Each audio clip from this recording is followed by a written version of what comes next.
Баршаңызға сәлем достар, Ассалем арнасына қош келдіңіздер. Сіздермен бірге мен Ақжарқын. Бүгінгі видео рецептімізді осындай көріп тұрғандарыңыздай өте ерекше, сондай диетический тағам деп айтсам болады, өте дәмді күріштен. Видеоны аяғына дейін көріңіздер. Ең алдымен күрішімізді жақсылап жуып алдық, су құйып, тұз сеуіп қайнатамыз. Мен микроволновкаға арналған ыдысыма салдым. Және біз қызған табаға 300 грамм фаршымызды салып, жақсылап қуырып аламыз, тұз себеміз, паприка себеміз. Жақсылап қуырып, және пиязымызды ұсақтап турап алдық, пиязымызды салып, жақсылап қуырамыз.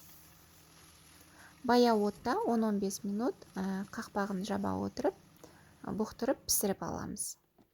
Күрішіміз де дайын болды. Кішкене күрішті суытып аласыздар. Және сары майымызды ертіп алдық 50 грамм. Жақсылап араластырып, және 3 жұмыртқамызды қосып, жақсылап араластырамыз.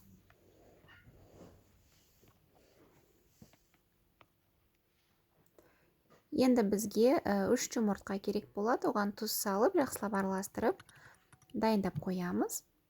Біз осындай кішкентай кесе алдық, немесе кішкентай ыдыс, және бұл кеседен де кеңірек болса тіптен жақсы болады. Осы видеодағыдай күрішімізді салып аламыз. Примерно 2,5 үлкен қасықтай салдым, және 1 ас қасық жаңа қуырылған фаршымызды саламыз. 1 ас қасық. Дәл видеодағылай осылай дөңгелектеп шарик жасап аласыздар. Немесе салафанды ыдыстан шығармай тұрып, фарштың бетіне тағы да кішкене күрішпен жауып, сосын барып осылай салафанның көмегімен домалақ шарик жасап алсаңыздар болады. Салафан не үшін? Өйткені қолымызға жабыспас үшін күріш және формасын жақсылап осылай дөңгелек етіп жасап алу үшін қажет. Барлығын осылай жасап шығамыз. 12 ұштық шығады. Және 10 қажет болады. Жаңа жұмыртқасын дайындап алдық, және панировочный сухари. Яғни кепкен, қытырлақ, ұнтақталған нан. Бірінші ұнға аунатып аламыз, одан кейін жұмыртқаға, содан кейін панировочный сухариға аунатып шығамыз. Майымызды жеткілікті етіп құйып аламыз, яғни бату керек шариктарымыз. Жақсылап қызған кезде осылай барлығын салып шығамыз. Орташа отта осылай екі шетін 3-4 минуттан осылай қуырып аламыз. Негізі іші барлығы піскен, жаңағы күрішімізді пісіріп алдық, фаршымызды қуырып алдық. Тек қана бұл жерде біз күрішке шикі жұмыртқа қосқанымыз болмаса, барлығы піскен тағам, сондықтан тез қуырылады.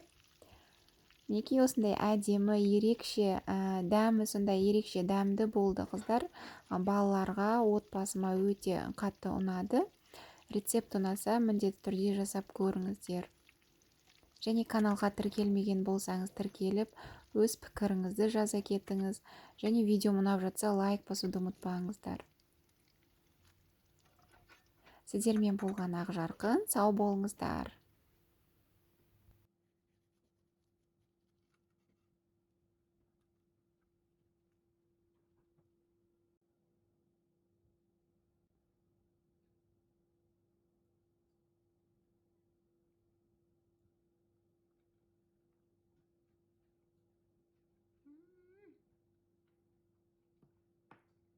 Дәмді.